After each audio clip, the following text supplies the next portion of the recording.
UGC net Hindi unit 8 में जो नाटक दिए हैं, उन नाटकों के सभी पात्र आपको यहाँ पर एक जगह मिल रहे हैं और केवल आपको पात्र ही देखने को नहीं मिलेंगे, बल्कि पात्रों से संबंधित जो भी विशेषताएँ हैं, उसको भी हम थोड़ा-सा यहाँ पर कवर करने की कोशिश करेंगे और उम्मीद है कि यहाँ से 100% आपका इस वीडियो से 2 से 3 बल्कि 3 से 4 प्रश्न आपका अवश्य पूछा जाएगा।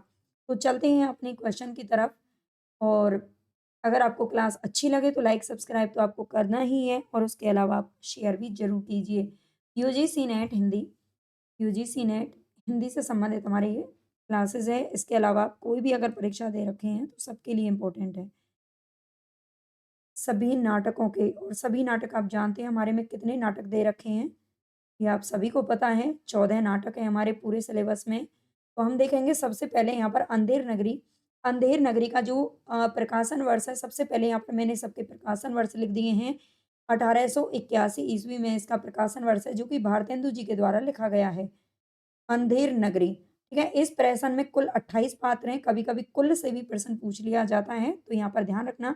प्रहसन इसलिए कहा गया है, ये भी इम्पोर्टेंट है, ये पूछा जाता है, अंधेर नगरी की जो नाट्य विधा है, वो क्या है? तो ये प्रहसन है, ठीक है? एक-एक अक्षर में इसके में प्रश्न छुपा हुआ है, तो ध्यान से देखना ज़रा। नाटक के सभी पात्र कौन-कौन हैं? तो महंत सबसे पहले नाम आता है महंत का, जो कि एक साधु है। गोवर्धन दास और नारायण दास दोनों के दोनों इसके क्या हैं? शिष्य हैं। ये भी पूछ लिया जाता है कि इसका जो लोभी शिष्य है ना? गोवर्धन दास किस प्रकार का शिष्य है? लोभी शिष्य है। ये ध्यान रखना जो कि क्या लेके आता है? ढाई सेर मिठाई लेके आता है। ये ध्यान रखना, ठीक है? तो ये महंत का लोभी शिष्य है, नारायण दास इसका अच्छा वाला शिष्य है, ठीक है? होता है ना कुछ गुरु के चेले कुछ अच्छे होते हैं, कुछ बेकार होते हैं। आगे इसमें कुछ नाम आते हैं जो कि बहुत ही इम्पोर्टेंट हैं। कबाब वाला कबाब बेचता है, घासीराम चने बेचने वाले का नाम क्या है? घासीराम है, याद रखना। नारंगी वाला हलवाई मिठाई बेचेगा, कुंजड़िन सब्जी बेचती है, मुगल मेवे और फल वाला, पाचक वाला चूरन विक्रेता, मछली वाली जात वाला राजा, चौपट राजा, ठीक है? आगे है मंत्री, ये चौपट राजा का मंत्री है, 2 नौकर, राजा के 2 नौकर हैं, फरियादी जो कि राजा से न्याय माँगने आता है, जिसकी बकरी मर जाती है, ठीक है? अपनी बकरी के लिए न्याय माँगने वाला आता है, उसे बोलते हैं फरियादी, जो कि फरियाद आकर के करता है। फरियाद का अर्थ होता है प्रार्थना। कल्लू कल्लू बनिया, ठीक है? कल्लू बनिया जिसकी दीवार गिरने से फरियादी की बकरी मरी थी, कि वो कल्लू बनिया है। कारीगर कल्लू बनिया की दीवार बनाने वाला। चूने वाला कौन है? दीवार बनाने के लिए मसाला तैयार करने वाला। भिस्ती दीवार बनाने के लिए मसाले में पानी डालने वाला। कसाई भिस्ती के लिए मशक बनाने वाला और गडरिया कसाई को भेड़ बेचने वाला।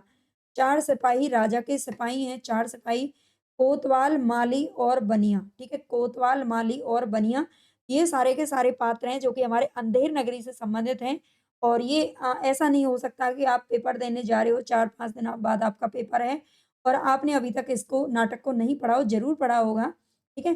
तो इसलिए आपको ये अच्छे से समझ में आ जाएगा। ये तो शॉर्ट रिवीजन है जो आपको लास्ट टाइम पर करना ही चाहिए।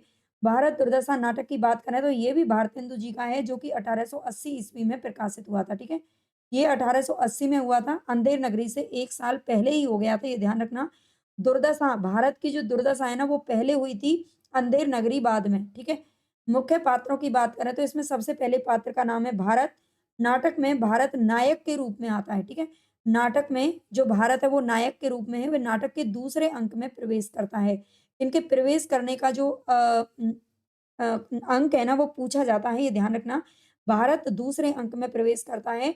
इसके बाद आता है भारत दुर्देव सिंह, नाटक में खलनायक के रूप में आता है, विलेन के रूप में, खलनायक बोलते हैं विलेन को, जो कि आप अच्छे से समझ सकते हो, ये नाटक के तीसरे अंक में प्रवेश करता है, ठीक है? भारत भाग्य भारत का एक सहयोगी चरित्र है। वह भारत के अतीत का गौरवगान करता है, जो भारत का भाग्य है ना, भारत को जगाने की कोशिश करता है, बार-बार जगाने की चेष्टा करता है, पर वह सफल नहीं हो पाता और अंत में वह आत्मघात कर लेता है। ठीक है? अंत में परेशान होकर के क्या कर लेता है? आत्मघात कर लेता है, ये ध्यान रखना। तो भारत भाग्य, भारत दुर्देव और भारत इसमें मुख्य पात्रों की श्रेणी में आते हैं। गौण पात्रों की बात करें तो इसमें आता है निर्लजता, ठीक है? ये गौण पात्र हैं निर्लजता, डिसलॉयल्टी, पुलिस। डिसलॉयल्टी का अर्थ क्या होता है? देशद्रोह होता है, ठीक है? देशद्रोह। ये भी कहीं-कहीं आपको लिखा हुआ मिल जाता है। देशद्रोह, पुलिस, सत्यानाश, फौजदार, रोग, आलस्य और मदिरा, रोग, मेहर्द, कर, मध्य, आलस, अंधकार। अपव्यय, अदालत, फैशन और सिफारिश, फूट, डहा, लोभ, भय, उपेक्षा, स्वार्थपरता, पक्षपात, हठ, शोक, आश्रय भाजन, निर्बलता, ये सभी गौण पात्रों में आते हैं। बंगाली, महाराष्ट्री, एडिटर एडिटर और देसी महानुभाव, ठीक है? इसमें 6 लोगों की एक कमेटी बनती है, ठीक है? 6 लोगों की एक क्या बनती है? कमेटी बनती है और ये कमेटी किसके लिए बनाई जाती है? भारत की दुर्दशा को सुधारने के लिए, ठीक है? जिसमें इनका नाम आता है, बंगाली आते हैं, महाराष्ट्री एडिटर, देसी महानुभाव, ठीक है? और इसके अलावा इसमें 2 कवियों के नाम आते हैं, ठीक है? 2 कवियों के नाम भी आते हैं, ये ध्यान रखना। आगे आता है हमारा चंद्रगुप्त नाटक 1931 ईस्वी में। ध्यान से पूरी वीडियो ज़रूर देखना और आपको अगर पसंद आए तो भई लाइक, सब्सक्राइब करना, कमेंट करके बताना क्लास कैसी लगी और किन-किन टॉपिक पर आपको लास्ट टाइम में वीडियो चाहिए, ठीक है? ये भी ज़रूर बताना। चंद्रगुप्त नाटक 1931 में प्रकाशित हुआ था और ये बताने की ज़रूरत तो नहीं है, प्रसाद जी का ये नाटक है, फिर भी बता देती हूँ।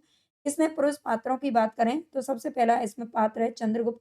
चंद्रगुप्त नाटक में धीरोदात्त नायक है। यहाँ पर इसका नायक का जो रूप है ना, वो धीरोदात्त है। ठीक है? ये दृढ़ संकल्प है, अच्छा है, आत्मविश्वासी है ना? तो इसलिए धीरोदात्त नाटक है, ये ध्यान रखना। चाणक्य इसमें दूरदर्शिता में व्याप्त ब्राह्मणत्व को प्रदर्शित करता है, ये वैदिक अनुयायी था। सिंगरन कौन है? अलका का प्रेमी है तथा मालवगण का प्रमुख, ये राष्ट्रीय भावना से ओतप्रोत है। कौन? सिंगरन। आगे है पर्वतेश्वर, ये पंजाब का राजा है, पर्वतेश्वर, जो अकेले सिकंदर से युद्ध करता है और पोरस के नाम से जाना जाता है, ठीक है? पोरस नाम से जाना जाता है, पर्वतेश्वर है ये पोरस, ध्यान रखना पोरस का नाम आपने इतिहास में ज़रूर सुन रखा होगा। आगे आता है नंद का नाम, मगध का सम्राट है उस समय पर जब चंद्रगुप्त छोटा था। कल्याणी का पिता है, भोगी विलासी प्रवृत्ति का शासक है। चंद्रगुप्त के द्वारा इसके शासन का अंत किया जाता है, ठीक है? आगे है राक्षस, ये मगध का कौन है? अमात्य है। राक्षस नाम है, ठीक है? वो राक्षस नहीं है, बल्कि राक्षस उसका नाम है, मगध का अमात्य है। और वररुचि, कात्यायन इसको बोला जाता है, ये भी मगध का अमात्य है। सक्टार ये मगध का मंत्री है, इसको ज़रूर आप याद रख लेना, ठीक है? क्योंकि आपको एक और जो नाटक है उसमें सकराज नाम भी मिलेगा, ये सक्टार नाम है, तो दोनों में कभी-कभी कन्फ्यूज़न हो जाता है, ध्यान रखना। चंद्रगुप्त में सक्टार का नाम आता है जो कि मगध का मंत्री है। आम्भिक कौन है? तक्षशिला का राजकुमार है आम्भिक और गुरुकुल में चंद्रगुप्त का विरोधी पात्र है, ठीक है? गुरुकुल में जब चंद्रगुप्त पढ़ाई कर रहा होता है चाणक्य के संरक्षण में, तो उस समय आम्भिक जो है ना, ये से क्या निभाता है? अपनी दुश्मनी। सिकंदर कौन है? ये ग्रीक का विजेता है, ग्रीक विजेता। फिलिप्स सिकंदर का क्षत्रप है। मौर्य सेनापति चंद्रगुप्त का पिता है। मौर्य सेनापति चंद्रगुप्त का पिता है। एनी एनिसाक्रीटिस ये सिकंदर का सहचर है। देवबल, नागदत्त गण मुख्य मालव गणतंत्र के पदाधिकारी हैं। साई बर्टिबस, मेगास्थनीज ये यवन दूत हैं, ठीक है? यवन से भेजे हुए क्या हैं? दूत हैं मेगास्थनीज और साई बर्टिबस। गांधार नरेश अंबिक का पिता है क्योंकि जो अंबिक है ये गांधार का राजकुमार है। सेल्यूकस ये भी सिकंदर का कौन है? सेनापति है। सेल्यूकस सिकंदर का सेनापति है और दांड्यायन की बात करें तो ये एक तपस्वी है, ठीक है? दांड्यायन कौन है? एक तपस्वी है, ये भी ध्यान रखना।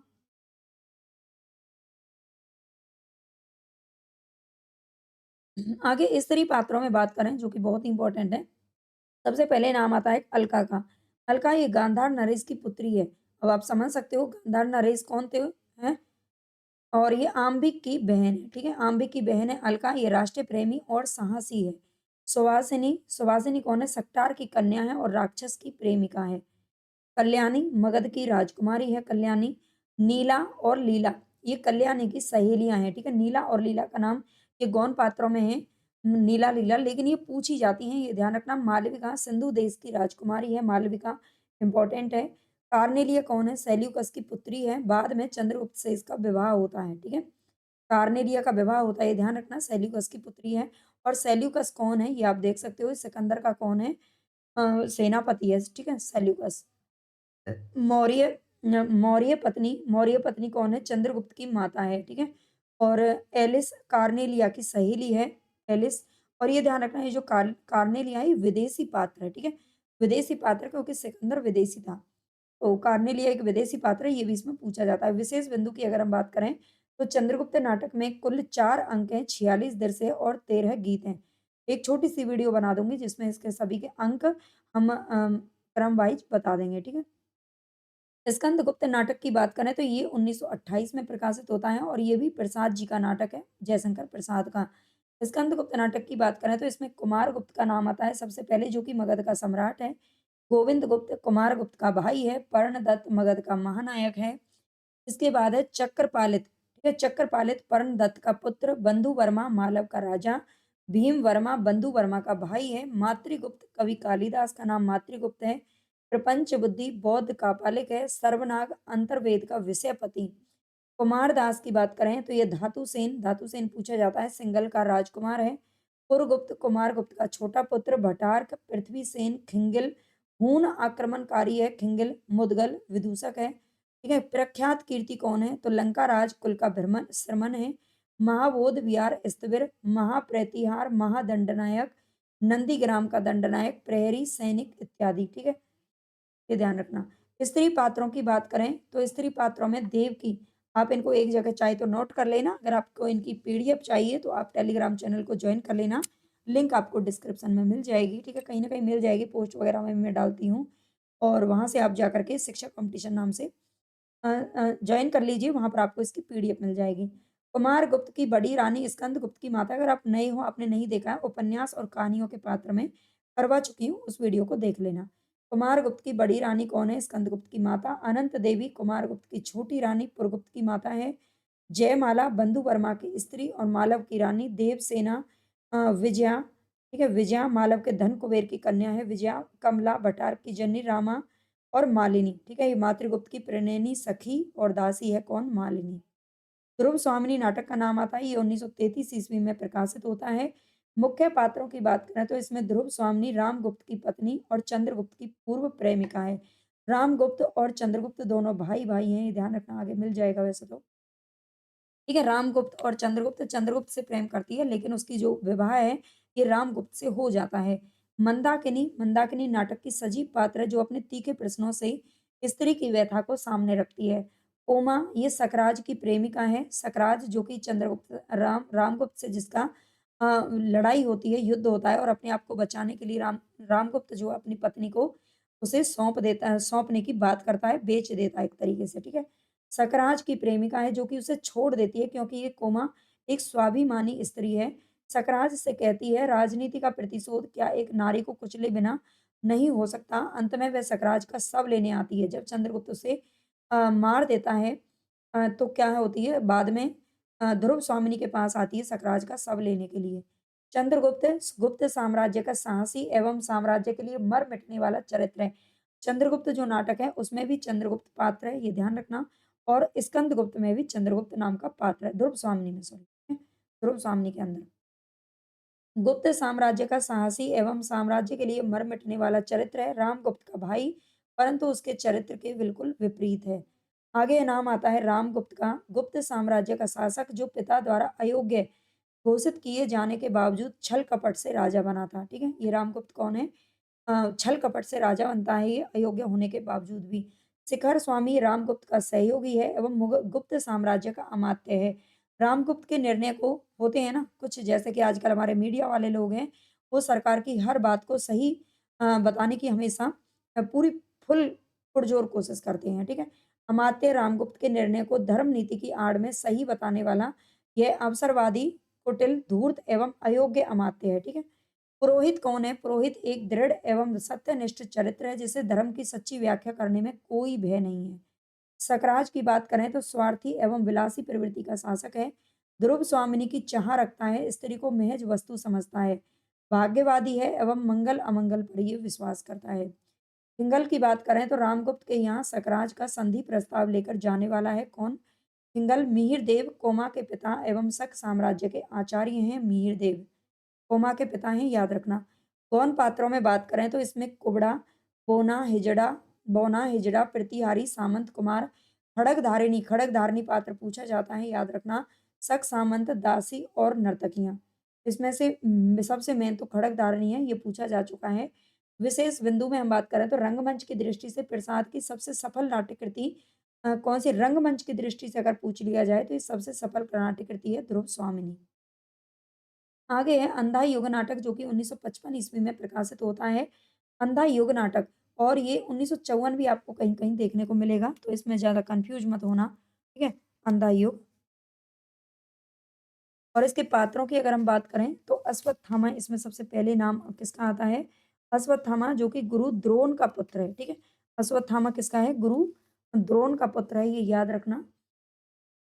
गुरु द्रोण का पुत्र है, द्रोणाचार्य वही है जो कौरव और पांडवों को शिक्षा देते हैं, ठीक है? और धर्मवीर भारती जी के द्वारा लिखा गया है, ये तो आप जानते ही हैं, ठीक है? मैं बता देती हूँ। दुर्योधन का मित्र है लेकिन कृष्ण तथा पांडवों से शत्रुता का संबंध रखने वाला है कौन? अ, अश्वत्थामा, ठीक है? आगे है कृष्ण पौराणिक कथा से भिन्न मानवीय रूप में चित्रित प्रभु की छवि है। ठीक है? कृष्ण जी गांधारी धृतराष्ट्र की पत्नी है तथा कौरवों की माँ है।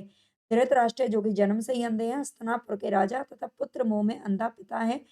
अगर कभी महाभारत देखी, पढ़ी होगी, सुनी होगी तो ज़रूर आप ये सब पता कर लेंगे। ना कौरवों के पिता हैं। कृतवर्मा कौन है? युद्ध के बाद भी ये जीवित रहने वाला है। कौरवों की ओर से युद्ध में लड़ने वाला है, ठीक है? ये किसकी ओर से लड़ा था? ये पूछा जाता है तो कृतवर्मा ने कौरवों की ओर से लड़ाई की थी। कृतवर्मा, कृत क से कृत, क से कौरव, ठीक है? संजय की बात करें तो संजय व्यास द्वारा इसे दिव्य दृष्टि कहाँ से प्राप्त हुई थी? तो व्यास ने की थी, ठीक है? दिव्य दृष्टि प्राप्त करके महाभारत के युद्ध का आँखों देखा वृत्तांत धृतराष्ट्र को सुनाने वाला। वृद्ध याचक कौन है? तो एक कल्पित पात्र है जो कौरवों की विजय की भविष्यवाणी करता है। ये कह देता है कि कौरवों की ही विजय होगी, लेकिन भविष्यवाणी झूठी हो जाती है। बाद में ही अश्वत्थामा इसकी क्या कर देता है? हत्या कर देता है। युयुत्सु कौन है? तो धृतराष्ट्र का दासी से उत्पन्न पुत्र है, जो कि युद्ध में पांडवों की तरफ से लड़ता है, युद्ध के अंत तक बचा रहता है। देख लीजिए इसी तरह से 100 हो गए थे कौरव, है ना? विदुर की बात करें तो विदुर गांधीवादी पात्र हैं।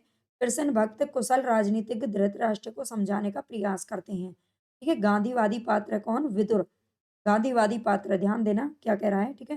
गांधीवादी पात्र इसमें कौन है? तो विदुर है। विदुर जो कि कृष्ण का तो भक्त है ही है बल्कि कुशल राजनीतिक भी है। धृतराष्ट्र को बार बार समझाने की कोशिश करता है लेकिन नहीं मानता और ये युद्ध में भाग भी नहीं लेते हैं। गौण पात्रों में कौन है? तो प्रहरी 1, प्रहरी 2 भी है, युधिष्ठिर, भीम, व्यास, गूंगा भिखारी, कृपाचार्य और बलराम। अच्छा, इसमें आपको ये ध्यान रखना पड़ेगा जो भीम है और जो युधिष्ठिर है, पांडवों में 2 के नाम आते हैं और दोनों के दोनों गौण पात्रों में शामिल हैं। ठीक है?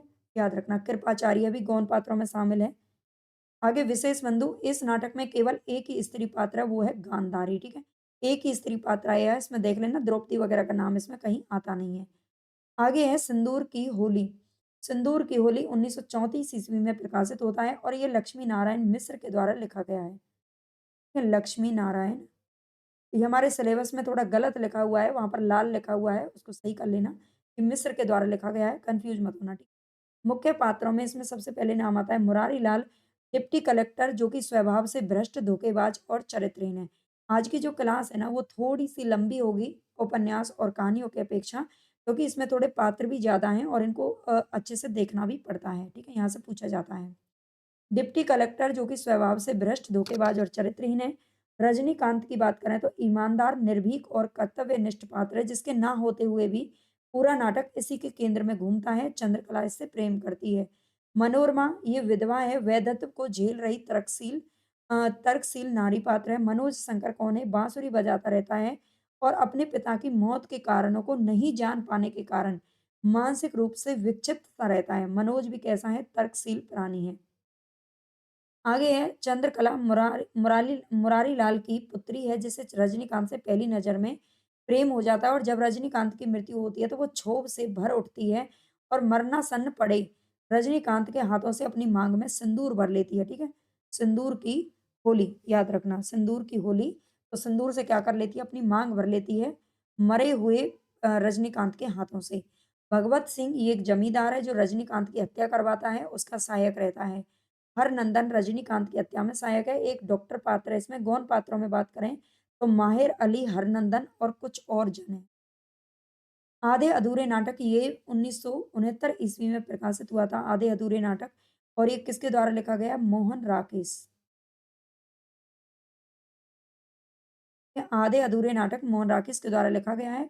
1969 में प्रकाशित होता है। इसके पात्रों की बात करें तो इसमें एक काले सूट वाला आदमी है जो कि पुरुष 1, पुरुष 2, पुरुष 3 और पुरुष 4 की भूमिकाओं में आते हैं। यानी कि आदमी एक ही है लेकिन रोल उससे 4 करवाए हैं, ऐसा समझ लेना, ठीक है? जैसे होता है ना जुड़वा रोल आते हैं सलमान खान, अक्षय कुमार या फिर शाहरुख खान के, ठीक है?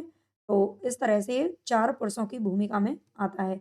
पहले जब ये आता है पुरुष एक का वेश वेश आपसे पूछा जाता है, मोस्ट इम्पोर्टेंट है, ध्यान रखना इसमें से।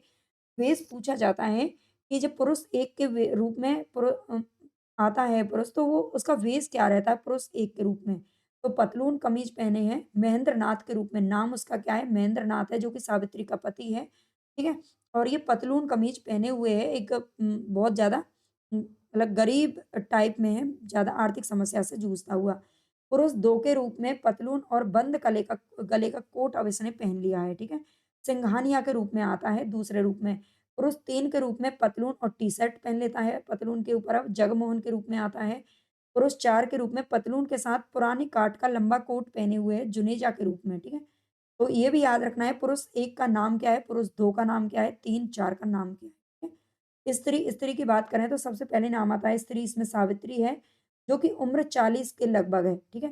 40 के लगभग इसकी क्या है, उम्र है। केंद्रीय पात्र यही है, पुरुष एक महेंद्रनाथ की ये पत्नी है, एक पूर्ण मनुष्य की तलाश में रहती है, यानी कि इसका जो अपना पति है ना, उससे ही संतुष्ट नहीं है और एक पूर्ण मनुष्य की हमेशा तलाश में रहती है। अलग-अलग पुरुषों से क्या बनाती है, मतलब संबंध रखती है। अ, और ये जो चारों पुरुष है ना, वो इसके घर बार-बार आते-जाते रहते हैं। एक तो इसका पति है, 3 बाकी, ठीक है। बड़ी लड़की उम्र 20 से इसके ऊपर नहीं है, बिन्नी है, सावित्री की बड़ी बेटी, ठीक है। बड़ी लड़की के नाम से ही उसमें आता है, बड़ी लड़की, छोटी लड़की, उसका नाम है बिन्नी। याद रखना सावित्री की बड़ी बेटी है और उम्र इसकी 20 से ज़्यादा नहीं है। छोटी लड़की की जो उम्र है, उम्र बताई गई है इसमें, तो पूछा भी जा सकता है क्वेश्चन, 12 और 13 के बीच में है और इसका नाम है किन्नी, ये सावित्री की छोटी बेटी है। लड़का की बात करें तो लड़का उम्र 21 के आस-पास ये लड़का है, अशोक सावित्री का बेटा है। आषाढ़ का एक दिन ये भी मोहन राकेश के द्वारा लिखा गया नाटक है, 2 लगते हैं मोहन राकेश के नाटक।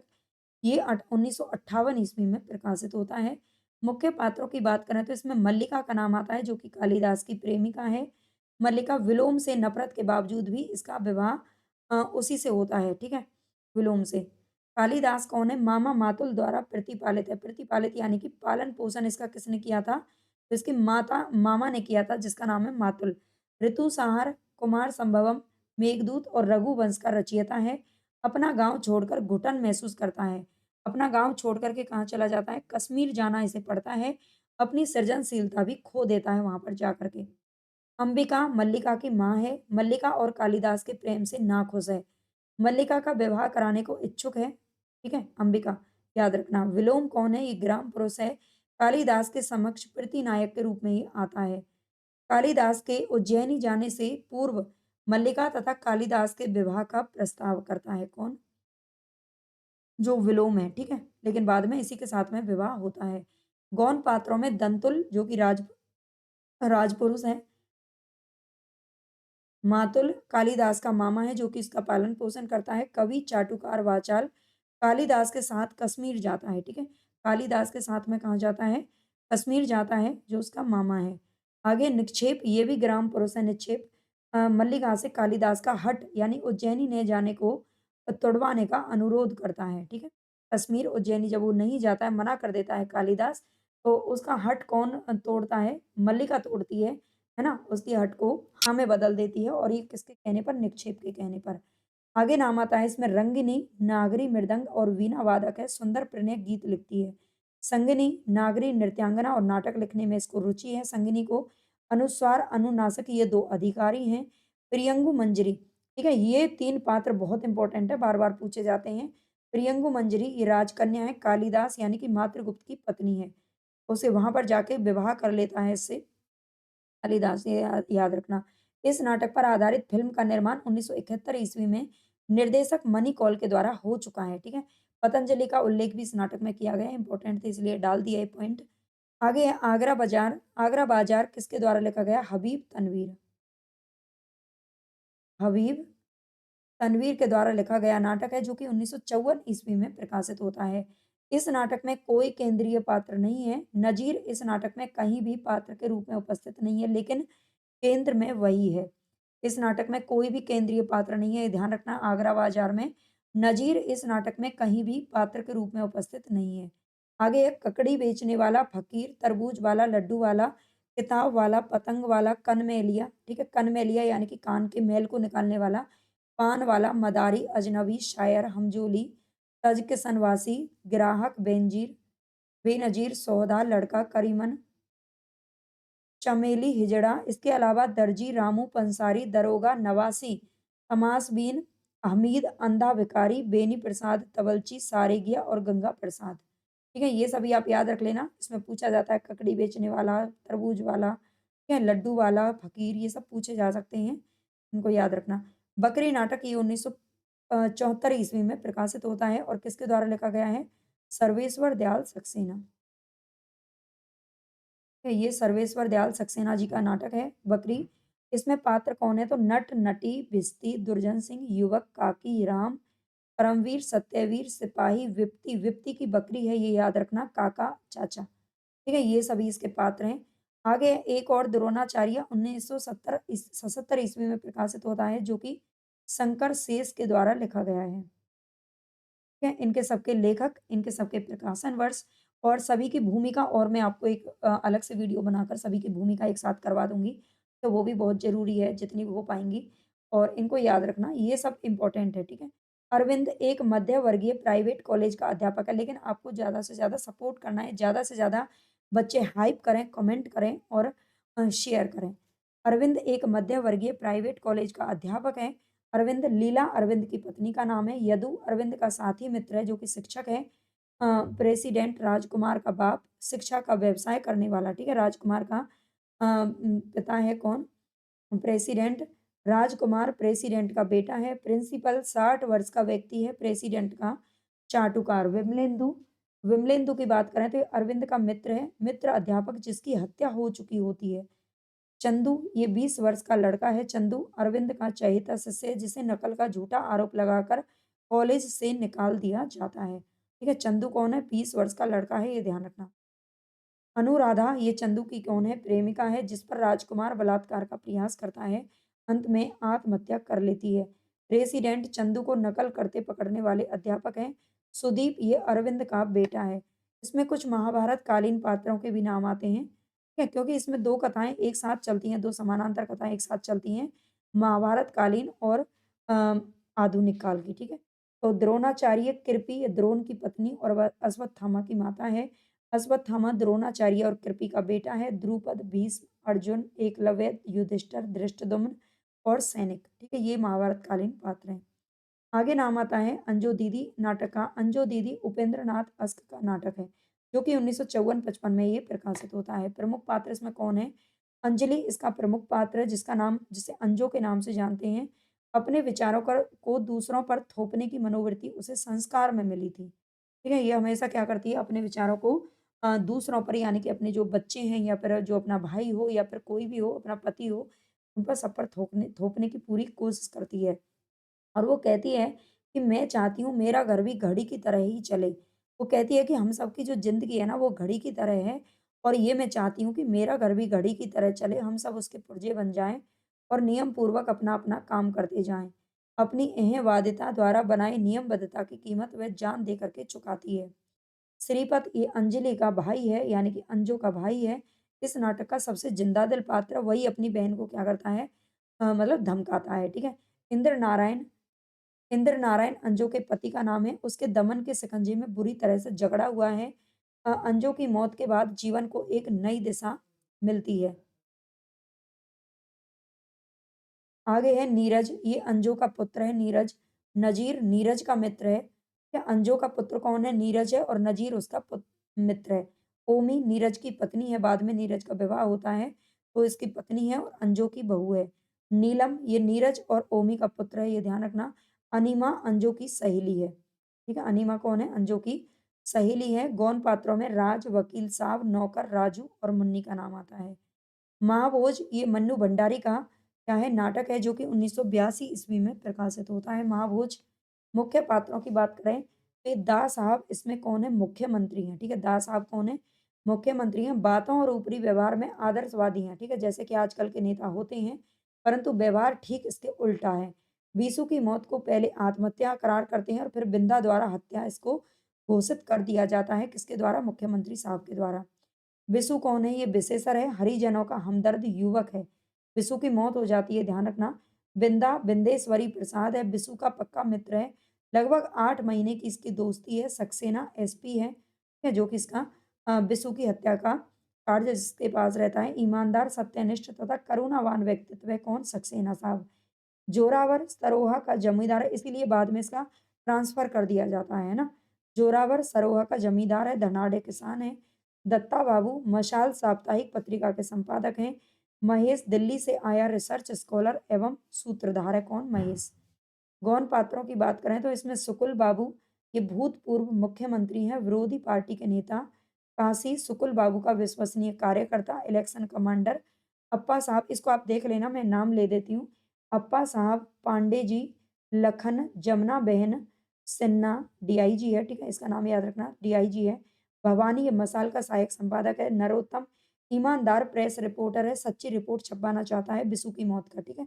रत्ती दास साहब का पीएम। मोहन सिंह हीरा बिरजू का बाप है। और इसके अलावा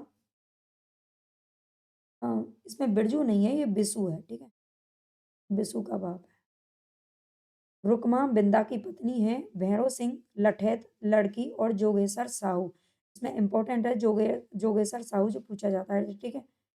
तो यहाँ पर आज हमारे जितने भी नाटक थे उनके सबके पात्र कंप्लीट हुए। आपको क्लास कैसी लगी कमेंट में ज़रूर बताना। जितना ज़्यादा से ज़्यादा आप कमेंट करोगे उतना ही ज़्यादा मुझे खुशी होगी कि हाँ, आपको पसंद आ रही है और मेरी मेहनत कामयाब हो रही है। Okay bye.